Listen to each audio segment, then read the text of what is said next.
जो आज की क्लास है ना, इसमें मैं आपको ये बताने जा रहा हूँ, चाहे किसी का भी स्किल टेस्ट हो, चाहे आपका प्रैक्टिकल हो, ठीक है। सबसे मेन चीज होती है, देखो, आप जब तक कुछ लिखोगे नहीं कॉपी पे, ठीक है, तब तक एग्जामिनर आपको पास नहीं कर सकता, ठीक। और सबसे बड़ी समस्या क्या आती है, क्या लिखे। पहली चीज यही आती है कि क्या लिखना है, समझ में ही नहीं आता। तो उसी के लिए बता रहा हूँ। देखो, मान लो कोई भी आपको एक्सपेरिमेंट दिया जा रहा है, जैसे कि सबसे अभी तक एक मान लो प्रैक्टिकल मैंने माना, सीरीज और पैरेलल सर्किट को वेरीफाई करना है।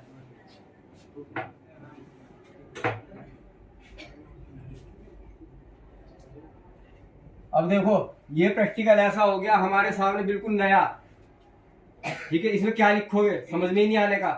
तो ध्यान रखना, इसमें इस चीज को नोट करना है आपको और इस चीज को नोट करना है कि सीरीज और पैरेलल सर्किट बनाना है हमें। कैसे बनाओगे, देखो, बनाने के दो तरीके, वेरीफाई करने के दो तरीके, ठीक। सबसे पहले क्या लिखोगे कॉपी के ऊपर, देखो स्किल वालों के लिए बता रहा हूं, वैसे बता रहा हूं। सबसे पहले अगर आपके पास में आ गया कि सीरीज और पैरेलल सर्किट को आप वेरीफाई करो, तो आपको क्या करना है, सबसे पहले अपना एम लिखना है। एम बोलो, ऑब्जेक्ट बोलो, बात एक ही है भाई। हमने क्या किया, एम को सबसे ऊपर लिख दिया कि भाई हमारा सीरीज पैरेलल सर्किट को वेरीफाई करना है, ठीक है। अब दो तरीके हैं, क्या, या तो सीरीज कॉम्बिनेशन आपने पढ़ा होगा, ठीक है, और पैरेलल कॉम्बिनेशन भी पढ़ा होगा, उसमें हमें किसी सप्लाई की आवश्यकता नहीं पड़ती, ठीक है। सीधा सीधा रेजिस्टेंस को अगर सीरीज में जोड़ना तो कैसे जोड़ते हैं, अगर सीरीज में तो R इज इक्वल टू, यही तो पढ़ा है सबने, ठीक है। और दूसरा क्या होता है अगर पैरेलल में है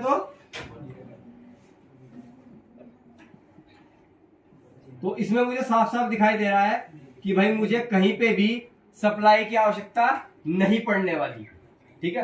तो थोड़ा सा आपको ये ध्यान देना है कि एग्जामिनर जो आपको देगा वो आपके पास सामान भी पहले ही रख के देगा, ठीक है। चाहे कैसा भी स्किल हो, वो आपको क्या करेगा, सामान आपके सामने रखेगा।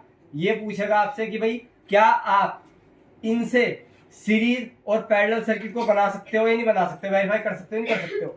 तो अगर आपके पास में कार्बन रेजिस्टेंस या नॉर्मल रियोस्टेट अगर दे दिए जाए, देखो एग्जामिनर आपके दिमाग का टेस्ट भी ले सकता है। मैंने क्या किया, यहाँ पे आपको कार्बन रेजिस्टेंस दे दिए, ठीक है, कलर कोडिंग वाले, एक रेजिस्टेंस ये दे दिया, इस तरीके से मैंने रेजिस्टेंस दे दिया आपको, ठीक है। आपको इससे क्या करना है, सीरीज और पैरेलल सर्किट को वेरीफाई करना है, ठीक है। तो इससे भी हो सकता है। दूसरी चीज, अगर इनकी जगह रियोस्टेट दे दे आपको,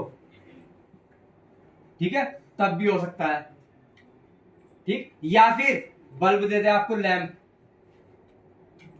ठीक है। तो सामान आपको देख करके पहचानना है कि भाई हाँ कि हमें किससे करवाना चाह रहा है ये, ठीक है। वो आपसे पूछेगा, आपको बताएगा कि भाई आप कौन कौन सा सामान लेना चाह रहे हो, ठीक है।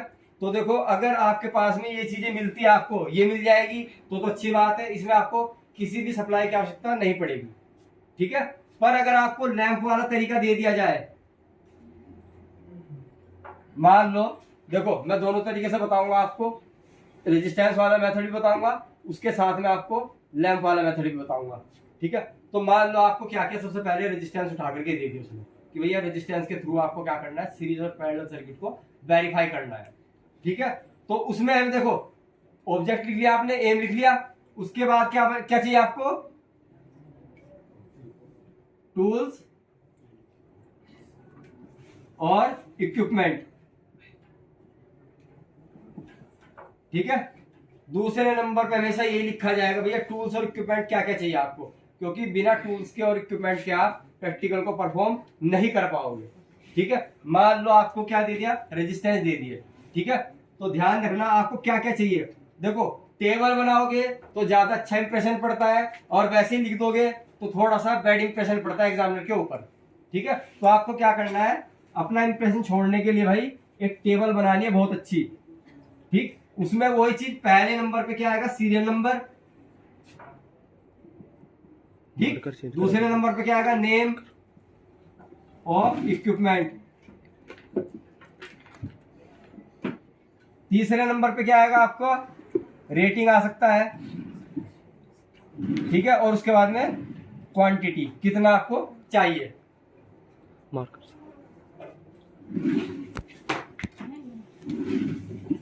ठीक है, क्वांटिटी हो गया।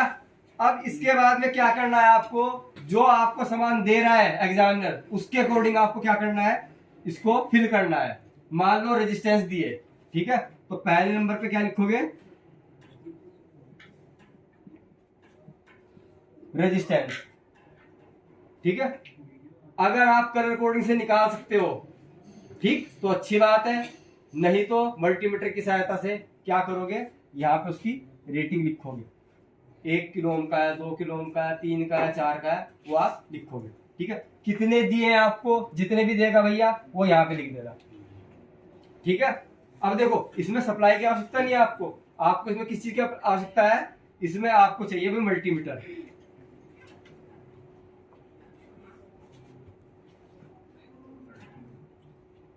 ठीक है, मल्टीमीटर हो गया। अब तीसरी चीज क्या चाहिए, देखो यहां पे हमें अपना दिमाग इस्तेमाल करना है, ये नहीं कि जी हमारे तो हाथ दे रखे हम हाथों से इसको कनेक्ट कर देंगे ना, लिखना है प्रॉपर। क्या चाहिए भाई,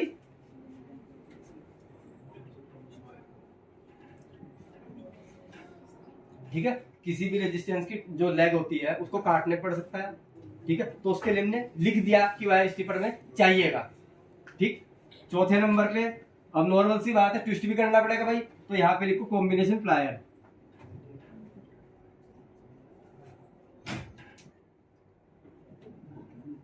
ठीक है भाई, कॉम्बिनेशन प्लायर लिख दिया।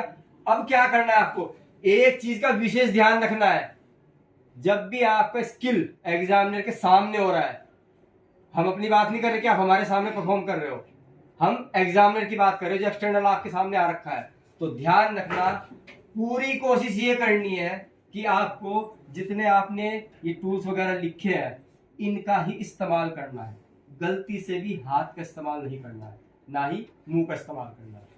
होता क्या है, जैसे हम क्या करते हैं जल्दी के लिए, क्या थोड़ा जल्दी हो जाएगा काम, वायर मुंह से छील देते हैं, नहीं छीलनी है। एग्जामिनर के सामने चाहे कितनी भी जल्दी हो रही है आपको, गलती से भी वायर को एग्जामिनर के सामने मुंह से नहीं छीलना है, ना ही हाथों से ट्विस्ट करना है। आप हमेशा कॉम्बिनेशन प्लायर का, वायर स्टिपर का ही इस्तेमाल करेंगे। ठीक है, ये टेबल बना लिया आपने, उसके बाद में इसको इतना करके इसे रफ कर देते हैं रवि।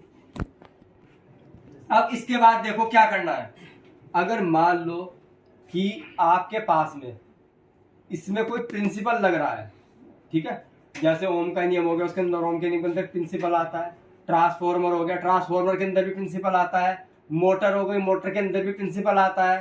ठीक है, अगर प्रिंसिपल कहीं पे है, सिद्धांत अगर उसका है, तो आप यहाँ पे सिद्धांत लिखोगे। ठीक है, अगर नहीं है तो सबसे अच्छी बात है, सिर्फ आपको क्या लिखना है,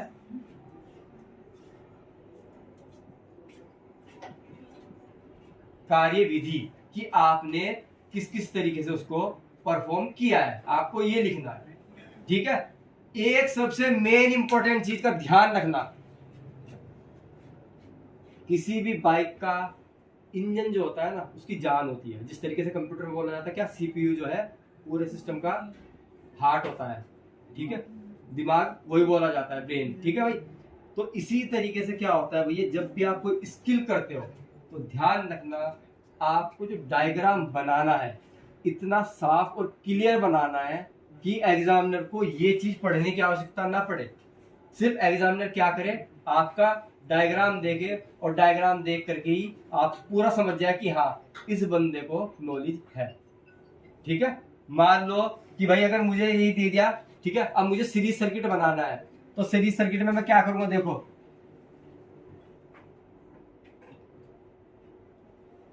पहला टर्मिनल, दूसरा टर्मिनल। ठीक है,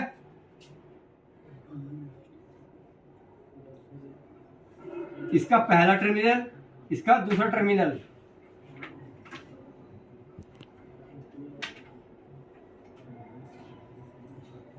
ठीक है, ये R1, ये R2, ये R3।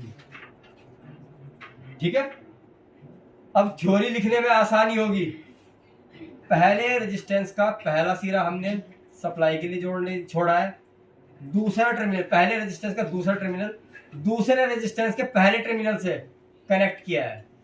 ठीक है, इसी तरीके से जो दूसरा रेजिस्टेंस है उसका दूसरा। तो इस तरीके से क्या होता है, देखो डायग्राम बनाया आपने। ठीक है, डायग्राम बनाने के बाद में देखो अभी ये डायग्राम पूरा नहीं हुआ, अभी हमें क्या करना है, इनकी वैल्यू अलग अलग काउंट करनी है। तो हमने क्या दिखा दिया, R1 की वैल्यू दिखा दी, R2 की वैल्यू दिखा दी, R3 की वैल्यू दिखा दी। अब यहाँ पे आप क्या दिखाओगे, यहाँ पे आपने मल्टीमीटर लगाया, मल्टीमीटर में भी क्या लगाया,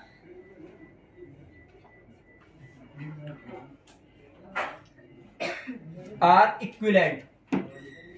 ठीक है, मल्टीमीटर से आप क्या पढ़ोगे, आर इक्विवेलेंट। ठीक है, यहां से आप R1 की वैल्यू पढ़ देना, बता देना कितनी है। मान लो 1 है, इसकी मान लो मैंने 3 मान ली, इसकी मैंने मान ली 1 मान ली। तो टोटल रेजिस्टेंस कितना हो गया, 1 3 4 और 1 5। ठीक है, तो आर इक्विवेलेंट क्या निकल के आ जाएगा। तो इसमें देखो इस सर्किट के अंदर आपको एग्जामिनर को बताने की आवश्यकता नहीं पड़ेगी कि भाई हमने किस तरीके से जोड़ा है ये। ठीक है, अगर इसी के अंदर सप्लाई वाली बात आ जाए, मान लो इसी के साथ में आपको डीसी सप्लाई दे दी। ठीक है, तो डीसी सप्लाई के लिए आप क्या करोगे, यहां से करंट का रास्ता भी दिखाओगे।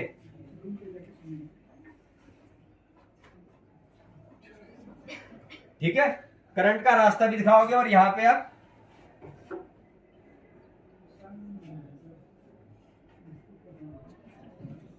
ठीक है, यहां आपने सप्लाई सोर्स दिखा दिया, यहां से आपने करंट की वैल्यू भी दिखा दी। ठीक है, वोल्टेज जितनी होगी वो दिखा देना कितनी आ रही है। ठीक, और करंट की वैल्यू भी आप दिखाना कि इतने एम्पियर जा रही है। सब में से करंट की जो वैल्यू होगी वो सेम होगी, ध्यान रखना। ठीक है, तो उसे पढ़ने के लिए चाहे तो आप यहाँ पे एक एमीटर भी लगा सकते हो। ठीक, और वोल्टेज को पढ़ने के लिए आप वोल्टमीटर भी लगा सकते हो। ठीक है, तो मैं कहने का सिर्फ इतना मतलब है कि डायग्राम आप ऐसा बनाओ कि एग्जामिनर क्या करे, डायग्राम देखे केवल और समझ जाए कि आपने क्या किया है। ठीक है, इसी तरीके से जब पैरेलल का बनाओगे भाई। ठीक, और हाँ एक चीज का ध्यान रखना, जिस तरीके से हमारा प्रैक्टिकल की कॉपी होती है इसी तरीके की कॉपी आपको वहां पे मिलेगी। ठीक है, क्या होता है उसमें, वही एक साइड में आपकी लाइनिंग होगी और एक साइड आपका ब्लैंक होगा। ठीक है, तो ध्यान रखना, एम आपने यहां पे लिखा, उसके सामने जो ब्लैंक पेज होगा उसके ऊपर ही डायग्राम बनाओगे। ठीक है, अगर आपका प्रैक्टिकल 2 पेज में जा रहा है, 3 पेज में जा रहा है, तो इसके बैक साइड वाले पे बना सकते हो। कोशिश यही करनी है, जहां से आपने लिखना स्टार्ट किया है उसके सामने आपको क्या करना है, डायग्राम बनाना है। ठीक है, और कैलकुलेशन भी आपको इसी पेज पे करनी है, इधर नहीं जाना, सिर्फ इसी पेज पर रहना है। कैलकुलेशन, डायग्राम, अगर ऑब्जर्वेशन टेबल है वो भी इस पे बनेगी। ठीक है, तीनों चीज इस पे बनेगी, बाकी चीज आप जितना भी थ्योरेटिकल पार्ट है वो आप सब इस पे लिखोगे। अच्छा, कार्य विधि लिख दिया, उसके बाद में क्या करोगे आप, सीधा सीधा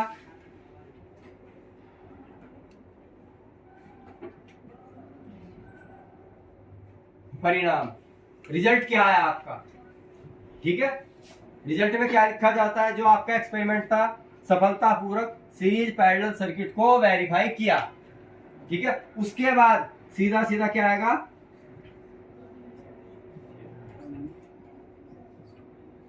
सावधानियां, कि आपने इस प्रैक्टिकल को करने में कौन कौन सी सावधानी यूज की है उनके बारे में लिखना है। ठीक है, सावधानियां लिखना भी बहुत आसान होता है। क्या, देखो प्रैक्टिकल लिखना सबसे आसान चीज है, सबसे आसान। ये लिख सकते हो, इसके लिए क्या क्या चाहिए वो लिख सकते हो। नहीं कुछ याद आ रहा, ठीक है, तो लिखते रहो भैया, मल्टीमीटर भी चाहिए। ठीक, उसके बाद में हमारा प्लायर भी चाहिए, सीरीज टेस्टिंग लैंप भी चाहिए, ये लिख सकते हो आप। ठीक है, पर ध्यान आपको इतना रखना है कि आपको इतनी ही चीजें लिखनी है, लिमिटेड, ज्यादा नहीं। कीजिए आप कह लोगों की जिम्मे तो वायर गेज भी चाहिए, तो ऐसी चीज भी नहीं लिखनी। ठीक है, पर यह है कि इसके अंदर आपको कम लिखना है, पर ऐसा लिखना है कि जो आपको बिल्कुल यूजफुल हो, ये नहीं कि ऐसे लिख दिया। ठीक है, ये लिख दिया एम, उसके बाद ये हो गया, उसके बाद कार्यविधि। कार्यविधि में कुछ नहीं करना होता, कार्यविधि में सिर्फ इतना लिखना होता है आपने किस किस तरीके से कैसे कैसे कनेक्शन जोड़े हैं। अगर सिद्धांत नहीं है तो ठीक है, अगर सिद्धांत है ना तो भैया पहले सिद्धांत लिखना ही पड़ेगा आपको, ठीक है। उसके बाद कार्यविधि लिखनी है आपको, कार्यविधि के बाद में आपको क्या लिखना है, परिणाम, और परिणाम के बाद में आपको सावधानी, ठीक है। लिखना देखो चाहे कितना भी आपको टाइम मिले उसमें आपको इतना लिखना होता है कि बिल्कुल साफ सुथरा, कि दूसरा बंदा जब एग्जामिनर आपकी कॉपी को चेक करे तो इतना क्लियर होना चाहिए कि एग्जामिनर को डाउट ना रहे कि ये पूछना पड़े कि भैया ये क्या लिख दिया आपने, ठीक है। तो क्लियरिटी का बहुत ज्यादा ध्यान रखना है, साफ सफाई से लिखना है, ठीक। एक चीज का ध्यान रखना, जब स्किल होता है ना तो 2 या 3 या मैक्सिमम कहीं कहीं 5 नंबर सिर्फ सफाई के होते हैं, ठीक है। और आप जैसे काम कर रहे हो ना तो उसमें जैसे आपको वायर छीलने की आवश्यकता पड़ी तो आपने वायर को काटा या छीला तो जिसका पार्ट बचा हुआ होगा ना उसको आपको ऐसे ही नहीं फेंकना है। आप क्या कर सकते हो, आप छोटा सा आपने एक डस्टबिन बनाया, डस्टबिन बना करके उसके अंदर इकट्ठा कर लिया, ठीक है। ये इंप्रेशन छोड़ने वाली बात होती है जो एग्जामिनर के ऊपर आपके इंप्रेशन छोड़े जाते हैं कि हाँ भाई आप कितना सफाई से सावधानी पूर्वक काम कर रहे हो, ठीक है। लिखना कुछ नहीं होता, सिर्फ यही है, ये लिखा, ये लिख दिया, उसके बाद क्या क्या चाहिए, रेटिंग।